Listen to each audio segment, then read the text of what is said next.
లో వార్త చూసి మరి ఏదనుకుంటే అది అయిపోతుంది, అంత మించి ఏం లేదు. అందులో వాస్తవంగా కూడా జనం మరి దగ్గరికి ఏమొచ్చింది అనేది రేపు పొద్దున కొంటే తెలుసుద్ది వాళ్ళకి. ఇప్పుడు వాళ్ళు కనీస మద్దతు ధరకు కొంటారు. ఓ 10 అంతే. బస్తాలు కొనుక్కోవాలనుకున్న వాళ్ళు 100 బస్తాలు కొనుక్కోండి అంటే కొంటారు వాళ్ళు. ఆ రేటు కదా వీళ్ళనేది. సరుకు కొనేవాళ్ళు ఎప్పటికి ఉన్నారు, ఇక్కడ కొంటున్నారు.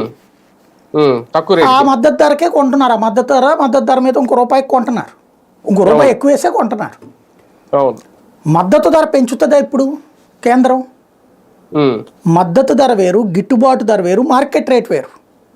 మద్దతు ధర అంటే ఏంటి? మీకు ఒక పొలం ఉంది, ఒక బస్తా మీకు ఉత్పత్తి చేతికి వచ్చేటప్పటికి మిర్చి ఒక 15,000 రూపాయలు పడుతుంది అనుకోండి, వాళ్ళు 13,000 రూపాయలకు కొంటామంటారు.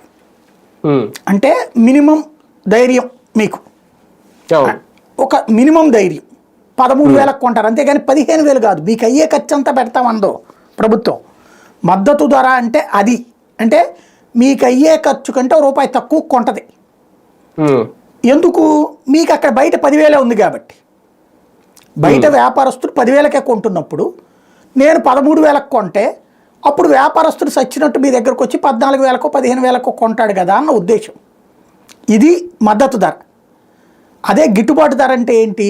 మీకు 15,000 రూపాయలు ఖర్చు అయింది, అది 16,000, 17,000, 18,000 వస్తే అది గిట్టుబాటు ధర అంటారు.